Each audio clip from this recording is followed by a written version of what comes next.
యాక్చువల్‌గా ఈరోజు అమిత్ సేన్ గుప్తా గారి సంస్మరణార్థం జన స్వాస్థ్య అభియాన్ పీపుల్స్ హెల్త్ మూవ్‌మెంట్ అని ఇంటర్నేషనల్‌గా స్టార్ట్ అయింది. అది కూడా వరల్డ్ హెల్త్ అసెంబ్లీ అని ఢాకాలో జరిగినప్పుడు పీపుల్స్ హెల్త్ మూవ్‌మెంట్ అని స్టార్ట్ చేశారు. వరల్డ్ హెల్త్ ఆర్గనైజేషన్‌కి ఆల్టర్‌నేటివ్‌గా జన్ ఈ ఆరోగ్య సమస్యల మీద సజెషన్స్ ఇవ్వడానికి ఫామ్ అయింది.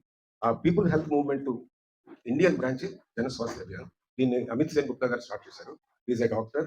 ఆయన మౌలానా ఆజాద్ మెడికల్ కాలేజీలో చేశారు. So through out the country ఆయనే స్టార్ట్ చేశారు బ్రాంచెస్. ఈ ప్రజారోగ్య వేదిక కొండపల్లి బ్రాంచ్.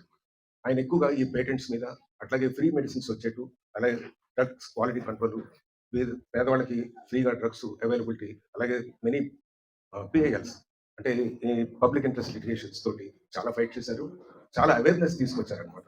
అందులో భాగంగా ఈ రోజున సెమినార్ కండక్ట్ చేస్తున్నాం.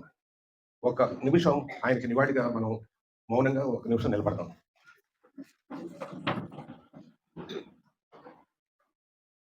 Thank you.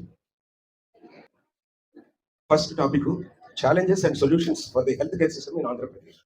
మనం అందరూ గుర్తుపెట్టుకోవాల్సింది, మనం మనిషిగా, మానవ జాతి, మనం పరాన్న భుక్కులం. ఎందుకని? ప్రతిదీ మనం ప్రకృతి మీద ఆధారపడ్డాం. అది గుర్తుపెట్టుకోవాలి. ప్రకృతి సరిగా లేకపోతే మనిషి మనుగడే ఉండదు. కనపడుతుంది కదా ఇప్పుడు ఈ వాతావరణ మార్పులు ఇవన్నీను, ఎండలు ఎక్కువ అవడం, వర్షాలు ఎక్కువ అవడం, అకాల వర్షాలు రావడం, వరదలు, ఇవన్నీ తుఫాన్లు, ఇవన్నీ కూడా క్లైమేట్ చేంజ్ అనమాట.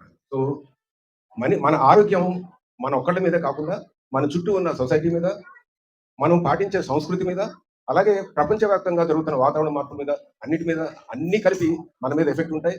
మన వంతు బాధ్యతగా మనం కొంత నిర్వర్తించాల్సి ఉంటుంది. మన లైఫ్ స్టైల్ సరిగా తెచ్చుకోవాలి, అలాగే మన అలవాట్లు బాగుండాలి, అలాగే మన చుట్టూ ఉన్న పర్యావరణాన్ని కూడా మనం కాపాడుకోవాలి. అప్పుడే మనం మనుగడ ఉంటుంది. ఎందుకంటే అబ్దుల్ కలాం కానీ మిగతా సైంటిస్టులు అందరూ కూడా మన భూమి లైఫ్ స్పాన్ ఇలాగే ఈ వాతావరణ విధ్వంసం జరుగుతుంటే ఇంకో 100-200 ఏళ్ళ కంటే లేదని చెప్తున్నారు అనమాట. సో మీ జనరేషన్ మీద చాలా గురుతర బాధ్యత ఇస్తుంది అనమాట. సో మన ఆరోగ్యం మనం కాపాడుకోవాలి. ఇప్పుడు మన ఆరోగ్యం అంటే చాలా ఎఫెక్ట్స్ ఉంటాయి. ఏమేమి రోగాలు రావచ్చు మనకు? డిసీజ్ బర్డెన్, సొసైటీ మీద డిసీజ్ బర్డెన్, కమ్యూనికబుల్ డిసీజ్ అంటే ఒకరి నుంచి ఒకరు వ్యాప్తి చెందే నాన్ కమ్యూనికబుల్ డిసీజ్, అలాగే క్లైమేట్ చేంజ్ ప్రాబ్లమ్స్, ఇవన్నీ 3 రకాలుగా మనం విభజించుకోవచ్చు అనమాట. సో వీటన్నిటి మీద ఇప్పుడు కామేశ్వరరావు గారు మాట్లాడతారు.